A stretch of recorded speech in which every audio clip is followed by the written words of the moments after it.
영서 지역에 어제부터 이틀째 많은 비가 내리자 이번 주 개막을 앞두고 만반의 준비를 해온 자치단체는 축제장 얼음판 사수에 총력전을 벌였습니다. 문재인 대통령은 오늘 발표한 신년사에서 금강산 관광 재개에 대한 의지를 분명히 했습니다. 올해 도내 자치단체의 주요 업무를 알아보는 기획보도 새해 새 설계, 국내 최고 수준의 건강 놀이터로 만들겠다는 홍천군정을 짚어봅니다. 도내 초등학교 예비 소집에 오지 않은 학생이 1,000명이 넘는 것으로 파악돼 강원도교육청이 소재 확인에 나섰습니다. 시청자 여러분 안녕하십니까? 문재인 대통령은 오늘 발표한 신년사에서 금강산 관광 재개에 대한 의지를 분명히 했습니다. 문 대통령은 오늘 오전 발표한 신년사에서 개성공단과 금강산 관광 재개를 위한 노력도 계속해 갈 것이며 한 걸음이든 반 걸음이든 끊임없이 전진하겠다고 밝혔습니다. 또 문 대통령은 남북 간 철도, 도로 연결 사업을 실현할 수 있는 현실적 방안을 남북이 함께 찾아낸다면 남북 간의 관광 재개와 북한의 관광 활성화에도 큰 뒷받침이 될 수 있다고도 말했습니다.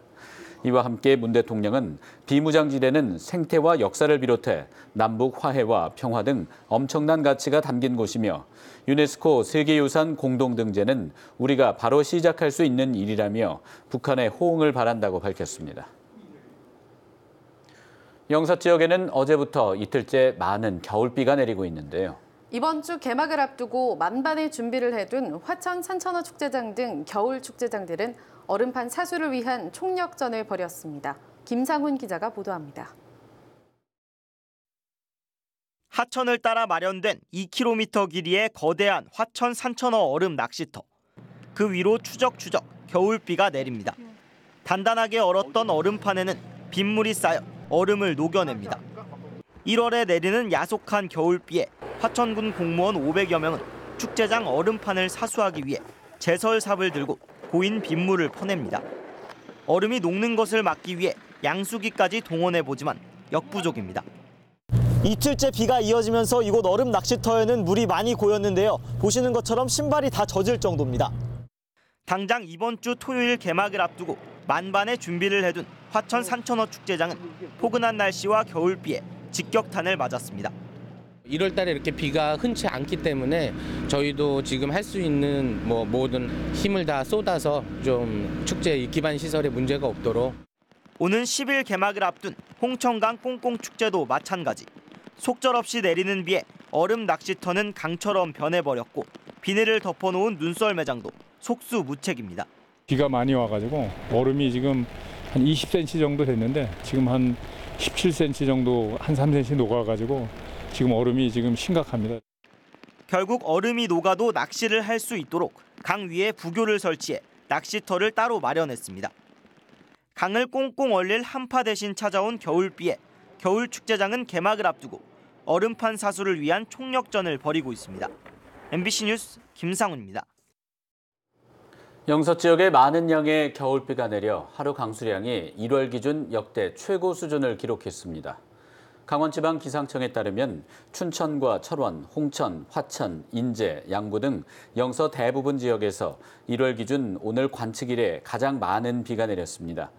어제부터 지금까지 내린 비의 양은 춘천 40mm, 철원 38.3, 홍천 34.5, 화천 33.5, 인제 31, 양구 29.5mm입니다.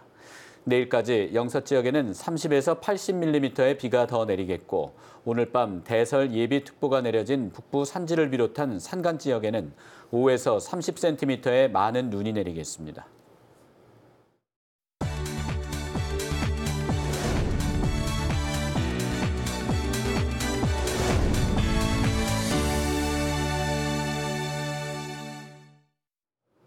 새해 기획보도, 새해 새설계, 오늘은 홍천군 편입니다.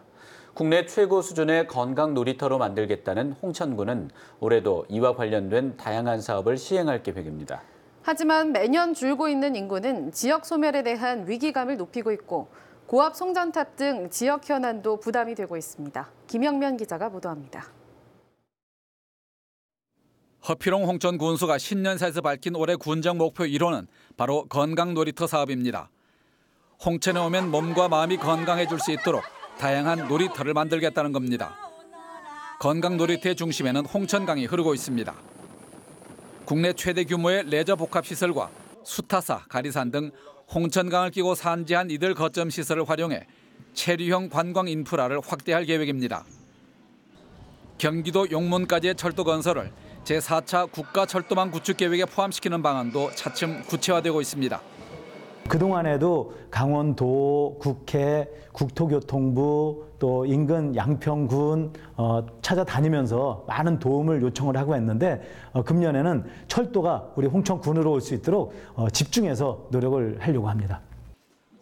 여성과 아이들이 행복한 홍천 만들기도 중요한 과제입니다.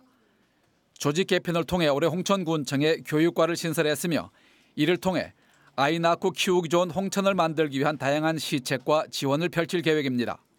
임신, 출산, 보육, 교육, 청소년, 청년 관련된 그런 사업들을 확대하려고 하고요. 그러다 보니까 아이 낳고 키우기 좋은 홍천, 여성과 아이들이 키우기 좋은 홍천을 만들려고 합니다. 홍천군만의 차별화된 치매 안심센터와 다양한 형태의 주민 건강 프로그램을 운영함으로써 건강 100세 시대를 대비하고 있습니다. 하지만 각종 현안도 적지 않습니다. 홍천역을 관통하는 초고압 송전탑 건설 계획이 알려지면서 주민들이 강력히 반발하고 있으나 국가 시책이라는 이유로 지자체 차원에서 감당하기에는 분명 한계가 있습니다. 양수발전소 건설로 인한 주민 불만과 특히 주거지역에 들어선 각종 축사와 그로 인한 생활 악취 문제도 해결 과제로 남았습니다. 특히 2018년 11월 인구가 6만 명대로 내려앉으면서 앞으로 30년 뒤에는 소멸될지도 모른다는 위기감이 점점 커지고 있습니다. 한때 홍천은 시 승격을 꿈꾸기도 했으나 이제는 존립 자체를 걱정하는 입장이 됐습니다. 주민과 행정기관이 홍천의 미래를 함께 고민해야 할 이유가 거기에 있습니다. MBC 뉴스 김영면입니다. 강릉의 한 노인 장기 요양원에서 임금체불과 회계 문제 등이 잇따라 불거져 논란이 되고 있습니다. 관계기관들의 현지 조사가 실시되고 직원들도 무더기로 그만둔 상태입니다. 박은지 기자입니다. 강릉의 한 노인 장기 요양원입니다. 개인 시설이지만 어르신을 모시면 운영비 80%를 노인 장기 요양보험에서 지원받습니다. 최근 이곳에 노동부, 보건복지부 등의 조사가 실시됐고 직원과 요양보호사 등 7명이 줄줄이 그만뒀습니다. 밤 근무를 하는 요양보호사들의 야근 시간을 제대로 계산하지 않아 5,200여만 원의 수당이 미지급됐고 노동부에 적발되자 운영이 어렵다며 남은 직원들에게 후원 등을 강요했다는 주장이 제기됐습니다. 저희한테 후원금 1인 세구자 한 구자씩 뭐 10,000원이라든가 2만원씩 해가지고 그렇게 하고요. 그리고 한 달에 5만원씩 해가지고 한 1년 동안 그거를 이제 반납을 해가지고 또 운영비를 국고로 지원받고 각종 세금 혜택을 받으면서도 운영비를 개인 돈처럼 쓰는 등 회계가 투명하지 않았다고도 주장하고 있습니다. 실제 시군 교차 점검에서 2017년과 18년 2년 동안만 시설장이 투자한 건축비 상환이나 개인 재산세, 보험료 등 5억 4천여만 원이 부적절하게 쓰인 것으로 적발되기도 했습니다. 내 돈도 내 돈이고 운영비도 내 돈이라는 머릿속에 그게 박히셨더라고요. 그래서 지금까지도 1년이 넘어도 안 메꿔놓는 게 어차피 내가 내 돈 메꿔놓고 아무 때라도 메꿔놓으면 되지. 이제 이 시기예요. 환자가 내는 20%의 본인 부담금도 부풀려 1, 2인실에만 청구할 수 있는 사용료를 3인실까지 청구하거나 식재료비를 남긴 뒤 2월 시키지 않고 빼돌려 식단이 부실해졌다는 주장도 나왔습니다. 상금료 30만 원씩, 90만 원씩 받으면서 한식 이렇게 쓰는 거 봐요. 난 전에 있던 법인에 상금료 안 받아도 당신들이 땀 나거든요. 노인 2.5명당 1명의 요양보호사를 둬야 하는 인력 배치 기준을 어기고 급여를 부당 청구했다는 의혹도 제기돼 보건복지부, 국민건강보험공단의 현지 조사가 실시됐습니다. 요양원 측은 인력 관리에 어려움이 있는 것은 맞지만 회계 문제는 아니라고 선을 그었습니다. 요양보호사 수당 문제는 근로계약서를 잘못 만든 실무 직원의 실수로 시작됐고 지금은 모두 지급했다고 설명했습니다. 또 시설 초기 운영비 회계에 미숙한 점이 있었던 것은 맞지만 바로 잡았고 개인 돈처럼 쓴 것은 없다고 해명했습니다. 3인실의 경우 1, 2인실만 있던 것을 보호자 요청으로 만들고 안내가 된 부분이라고 덧붙였습니다. 사민실 역시도 저희가 상금료 10만 원씩을 본인들하고 의논을 했어요. 요청이 들어와 사대시를 했으며 저희가 10만 원 정도의 금액을 더 받아야 된다. 그래도 괜찮으시겠습니까? 빠르면 이번 주 중에 보건복지부 건강보험공단에 결과 통지 예정서가 발송될 것으로 보이는 가운데 당분간 시설을 둘러싼 잡음은 계속될 것으로 보입니다. MBC 뉴스 박은지입니다. 고성군이 농가 소득 창출을 위해 조성한 농촌 테마공원이 부실 관리되고 있는 것이 감사원 감사에 적발됐습니다. 수년째 문을 닫고 방치되고 있는데 방문객 수를 허위로 보고했다는 게 이유입니다. 이용철 기자가 보도합니다. 백두대간에서 자라는 동식물의 다양한 자료를 볼 수 있는 곳이지만 문이 굳게 닫혀 있습니다. 야생화와 허브를 체험할 수 있는 유리온실은 텅텅 비어 있습니다. 이곳에 있는 시설들은 대부분 잠겨 있어 이 동네 주민들조차 이용할 수 없습니다. 아로마 체험장과 숙박시설도 2017년부터 수년째 찾아오는 사람 하나 없습니다. 고성군이 국비와 도비 등 50억 원을 투자해 지난 2014년 만든 농촌 테마공원이지만 수년째 방치되고 있습니다. 하지만 고성군이 지난 2017년과 2018년 연간 방문객을 4,000명이라고 부풀려 보고를 했다. 감사원 감사에 적발됐습니다. 고성군은 이에 대해 라벤더 축제장을 찾는 관광객들이 방문한 실적을 포함했다며 좀 억울하다는 입장입니다. 건물 중간에도 습지공원도 있고 그 벤치에 앉아있는 명정도 다 포함이 되고 그래서 최소한의 그 면적으로 해서 4,000명이라는 그런 수치가 나온 거 아니냐. 지역에서는 당초 농촌 테마공원의 취지를 살리고 농가 수익 창출을 위한 고성군의 대책 마련이 필요하다고 지적하고 있습니다.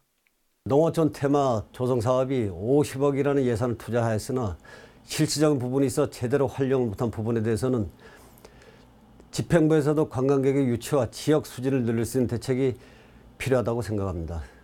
감사원은 농촌 테마공원 운영 실태를 사실과 다르게 보고한 고성군 공무원과 사업 점검을 철저히 하지 않은 강원도 공무원에 대해 주의 조치했습니다.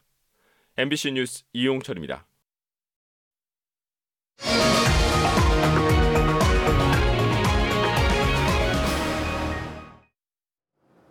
강원도가 올해 고용률 63%, 1인당 지역 내 총생산 3,100만 원을 달성하기 위해 5개 분야 21개 과제를 추진하기로 했습니다.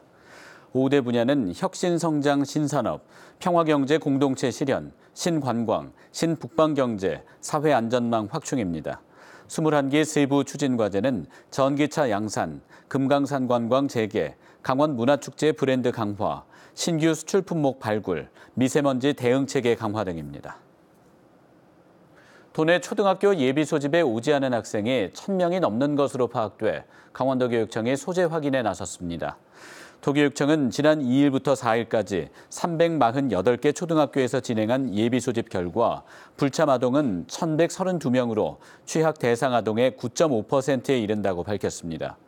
도교육청은 해마다 지자체와 경찰 등의 협조를 통해 불참 아동의 소재를 모두 확인하고 있다며 올해도 유선 연락과 가정 방문 등의 조치를 취하고 필요한 경우에는 경찰 수사를 의뢰할 방침입니다.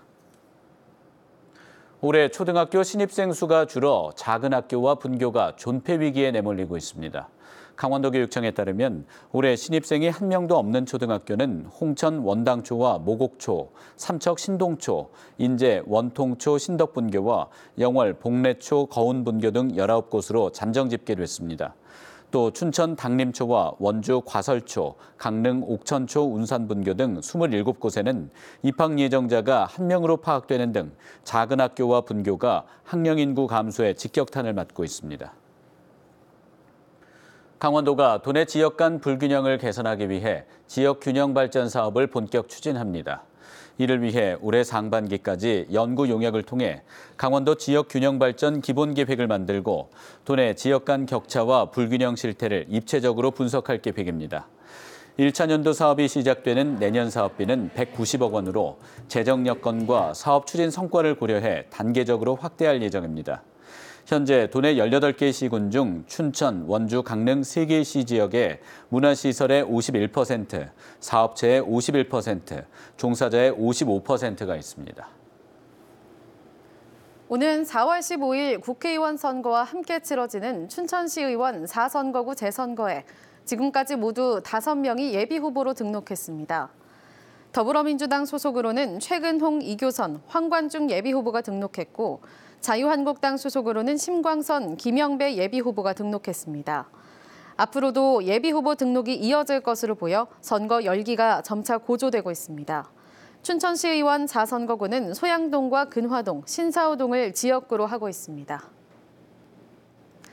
평준화 지역 일반고 배정에 올해 처음 적용되는 선지원 후추첨제에 따라 내일 추첨 대상자가 발표됩니다.